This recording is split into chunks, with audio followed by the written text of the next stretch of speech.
Les avions ne chutent pas du ciel sans raison. Il y a toujours une longue chaîne de coïncidences qui mène à tout incident aérien. Et bien que cela soit toujours vrai, les vidéos horribles que nous avons tous vues le vendredi 9 août depuis le Brésil semblent raconter une histoire très différente.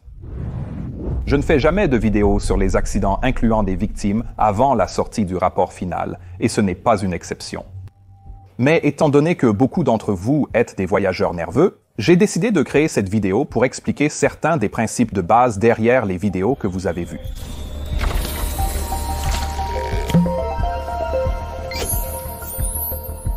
Commençons par ce qui a conduit à cela. Le vendredi 9 août 2024, un avion de transport régional 72, 500 de Vopas Linhas Aéreas au Brésil, était prévu pour voler une route domestique de Cascavel à l'aéroport Alberto Mendes da Silva jusqu'à São Paulo. L'avion a décollé de la piste 15 avec 20 minutes de retard, puis a atteint son altitude de croisière de 17 000 pieds, au niveau de vol 170. Le temps de bloc pour ce vol est normalement d'environ 2 heures, mais quelque chose s'est passé au moment où l'avion aurait normalement commencé sa descente.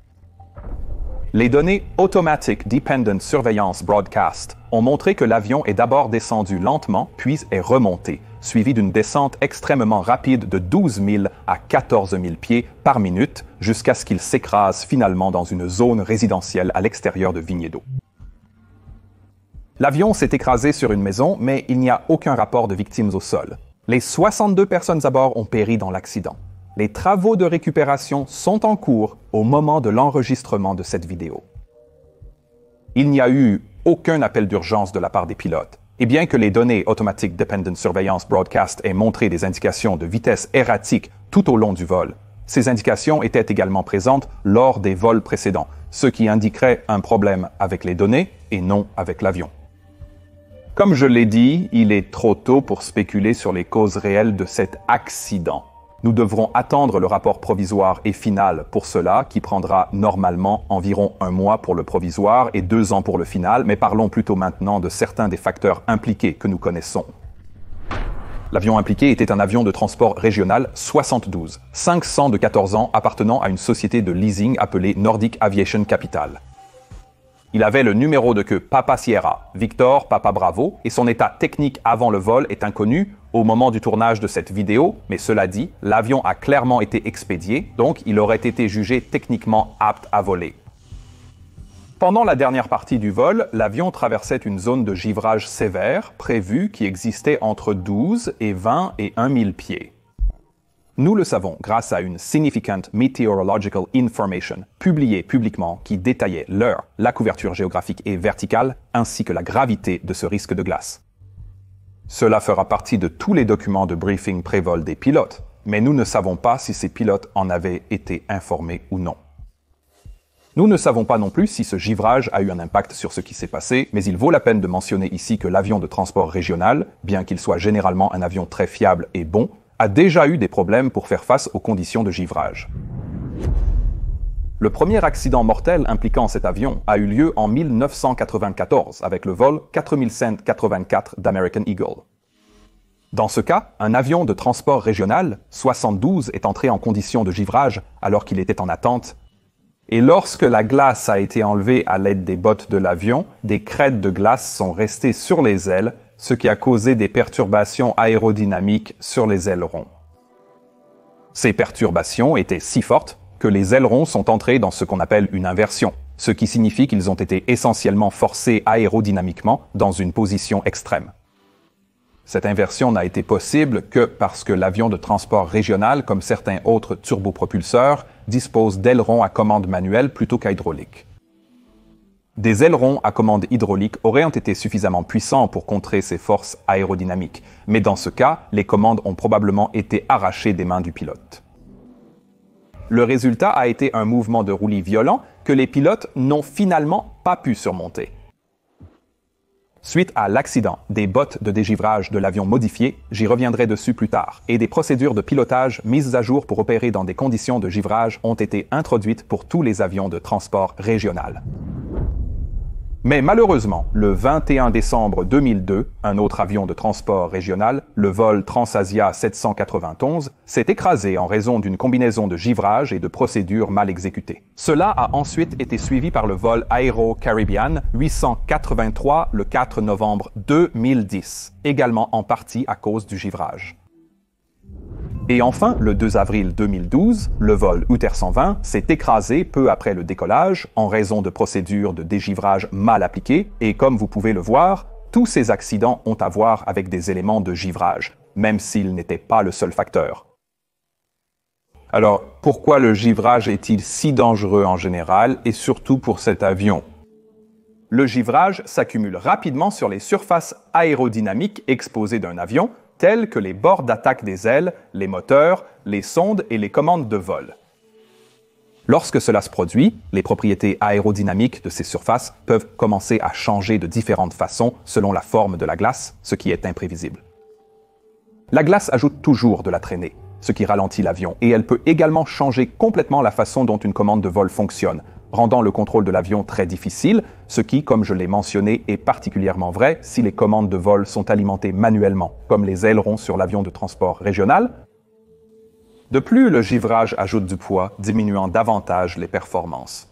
Si la glace s'accumule sur les hélices ou les pales du ventilateur du moteur, les moteurs deviendront moins efficaces et perdront leur capacité à contrebalancer l'augmentation de la traînée et du poids. Donc, en bref, le givrage peut être très mauvais.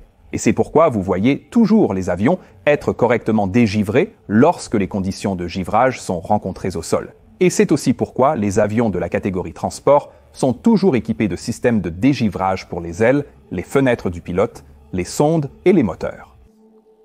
Les systèmes de dégivrage ou anti-givrage utilisés pour les bords d'attaque des ailes sont généralement de deux types différents pour les grands avions. Soit une petite quantité d'air chaud provenant de l'intérieur du cœur du moteur est libérée pour chauffer les bords d'attaque, soit, comme dans le cas de l'avion de transport régional, l'air est plutôt utilisé pour gonfler quelque chose connu sous le nom de bottes. Ces bottes agissent essentiellement comme des ballons qui vont se dilater et briser toute glace qui s'est accumulée et, en théorie, le flux d'air va ensuite souffler le reste de la glace des ailes. Les bottes sont connues comme équipement de dégivrage car elles servent uniquement à enlever la glace qui s'est déjà accumulée. Le système de chauffage avec l'air de purge que nous utilisons sur le Boeing 737 est à la fois un dégivreur et un anti-givreur car il peut également être utilisé en anticipation du givrage pour l'empêcher de s'attacher dès le départ. Les hélices ou pales du ventilateur sont généralement chauffées électriquement ou par l'air de purge. Elles sont toujours utilisées comme anti-givre pour éviter l'accumulation et le détachement de glace pouvant être aspirées dans le moteur. Maintenant, en fonction de la surpuissance de l'avion et de l'efficacité de ces systèmes anti-givrage, l'avion sera plus ou moins sensible au givrage, mais ce qui est commun à tous les avions, c'est que le givrage sévère doit toujours être évité. La définition du givrage sévère est que le taux d'accumulation de glace est tel que les systèmes anti-givrage et de dégivrage pourraient ne pas réussir à réduire le danger, ce qui signifie que ce qui est un givrage sévère pour un avion peut ne pas l'être pour un autre, en fonction de leur performance et de leur équipement. Comme je l'ai mentionné précédemment, l'avion de transport régional a été rapidement identifié comme un avion très sensible à l'accumulation de glace et par conséquent, il a des procédures très strictes que le pilote doit suivre en cas de givrage modéré à sévère. Ces procédures comprennent une augmentation immédiate de la vitesse de l'air de 30 nœuds au-dessus du repère de givrage, généralement un repère rouge sur l'affichage de vol principal du pilote. Ensuite, il faut mettre en place la poussée continue maximale, ajuster les niveaux de puissance pour l'augmenter, puis déplacer les niveaux de condition à 100% pour aider à éliminer la glace des hélices. Maintenant, si l'avion est en haute altitude ou a déjà commencé à accumuler beaucoup de glace, eh bien alors il se peut qu'il ne soit pas possible d'augmenter la vitesse autant que nécessaire, et dans ce cas, la seule chose à faire est de commencer immédiatement une descente. En faisant cela, les pilotes peuvent commencer à utiliser l'énergie potentielle de l'avion pour augmenter la vitesse, et cette descente peut devoir être initiée même sans autorisation du contrôle de la circulation aérienne car c'est essentiellement une urgence imminente. Alors que peut-il se passer si cela n'est pas fait? Comme expliqué précédemment, la glace pourrait perturber les surfaces aérodynamiques de l'avion qui fournissent la portance et la maniabilité nécessaires pour voler. Cela signifie que la vitesse de décrochage de l'avion, c'est-à-dire la vitesse à laquelle les ailes cessent de voler, peut s'accroître considérablement. il est nécessaire d'accélérer immédiatement de 30 nœuds sur l'avion de transport régional. Je vais devenir un peu théorique ici, mais cela aura du sens bientôt, promis. Les ailes caleront, normalement en fonction de l'angle d'attaque de l'aile, qui est une mesure de l'angle entre la corde de l'aile et l'angle de l'air arrivant. Plus cet angle est élevé, plus une aile peut produire de portance à une vitesse donnée, jusqu'à un point spécifique, qui est connu comme l'angle d'attaque critique de l'aile. Si cela est dépassé, alors l'air cessera de suivre la courbure de l'aile et commencera plutôt à se détacher de l'aile, entraînant une perte abrupte de portance. Vous pouvez généralement sentir cela se produire en raison des vibrations des ailes, appelées buffeting. Si l'angle d'attaque est ensuite augmenté davantage, l'aile sera complètement décrochée, ce qui signifie qu'elle cesse essentiellement de produire une portance utile. Normalement, les avions sont construits de manière à ce qu'un décrochage entraîne la chute du nez, ce qui signifie que l'avion commencera alors à reprendre de la vitesse, un peu comme ce que vous voyez faire un avion en papier lorsque vous le lancez. Mais il y a des cas où cela ne se produit pas. Les décrochages peuvent se produire sur toute surface aérodynamique, y compris les gouvernails et le stabilisateur horizontal qui contrôle le lacet et le tangage de l'avion. Sur un avion doté d'un stabilisateur horizontal conventionnel, l'angle d'attaque de l'aile n'affectera que légèrement le flux d'air sur le stabilisateur, donc même si l'angle d'attaque est très élevé, l'air continuera à circuler dessus. Mais sur les avions utilisant un stabilisateur horizontal en T, comme l'avion de transport régional, il est possible qu'un angle d'attaque très élevé de l'aile puisse provoquer un sillage d'air perturbé provenant des ailes qui se déverse sur le stabilisateur, pouvant potentiellement le décrocher et donc le rendre nettement moins efficace. Parce que le stabilisateur horizontal et les gouvernes de profondeur contrôlent le tangage, c'est très dangereux car cela pourrait conduire à un décrochage profond. Un décrochage profond est une situation où l'avion perd son contrôle de tangage et donc sa capacité à sortir du décrochage primaire. Il continuera essentiellement à descendre comme une feuille. Mais ce que nous avons vu dans ces horribles vidéos vendredi était un avion qui avait entamé ce que l'on appelle une vrille plate. Et ce n'est pas un décrochage profond, même s'il partage certaines de ses caractéristiques incontrôlables, surtout dans les grands avions. Une vrille normale se produit généralement si un avion décroche, puis un lacet soudain est introduit, soit par les gouvernes de direction à partir de l'input d'un pilote, une panne de moteur ou autre chose. Ce lacet provoque une augmentation temporaire de la portance sur une aile pendant qu'il fait décrocher l'autre encore plus, faisant commencer l'avion à tourner autour de son centre de gravité. Et cela s'accompagne généralement d'une attitude très prononcée du nez vers le bas.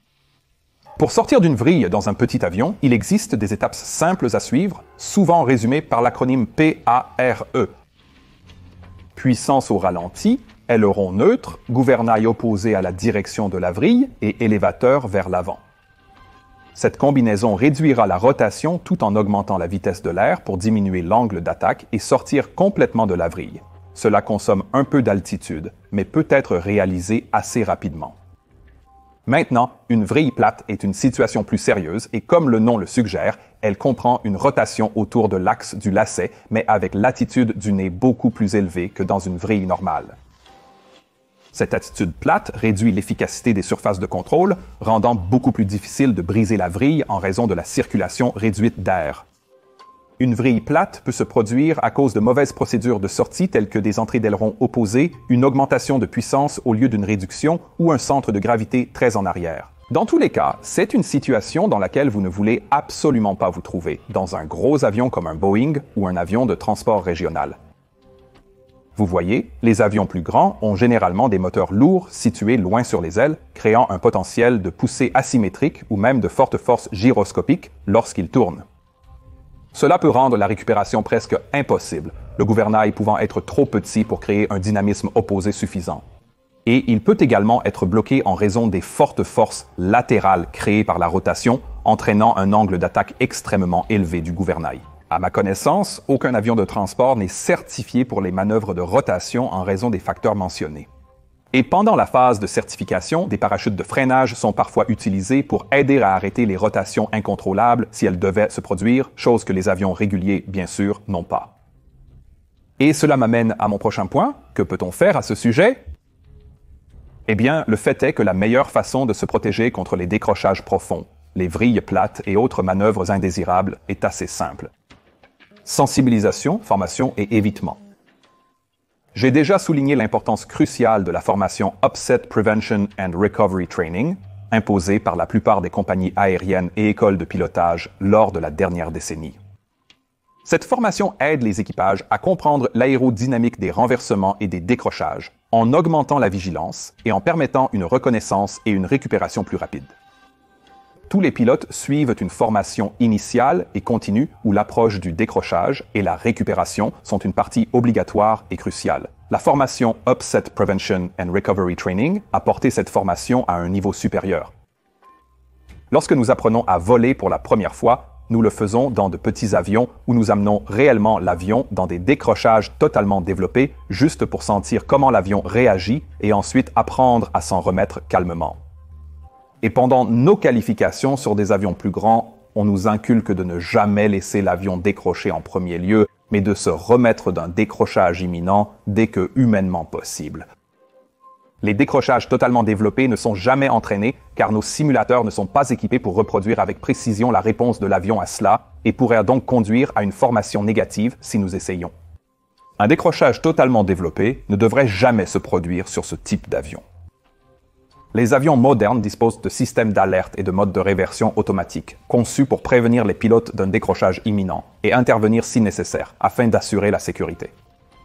L'avion de transport régional dispose de plusieurs avertissements pour alerter les pilotes de décrochage imminent et d'une baisse globale des performances de l'avion, potentiellement due à une formation de glace.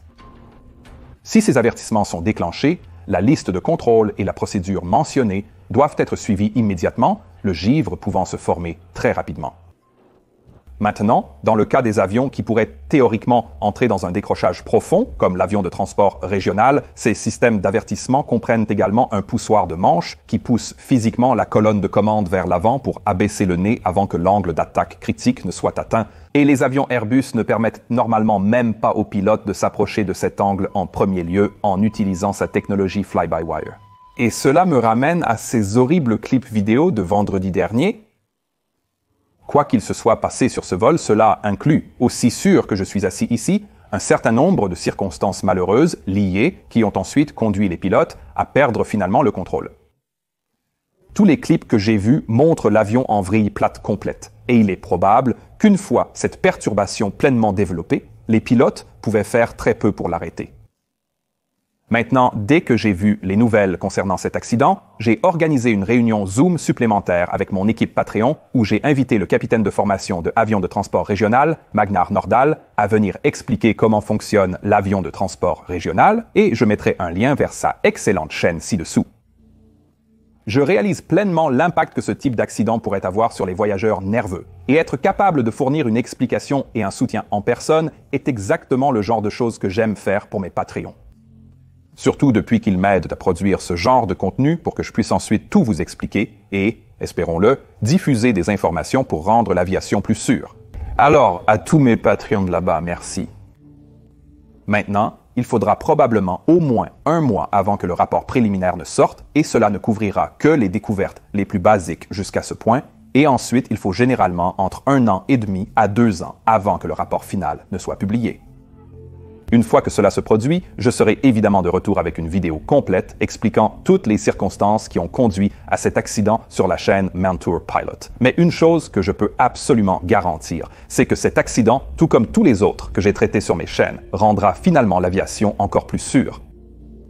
Mon équipe et moi continuerons à publier des mises à jour sur mantourpilot.com. Rendez-vous là-bas pour suivre cette histoire ou utilisez ground.news Mantour dès maintenant.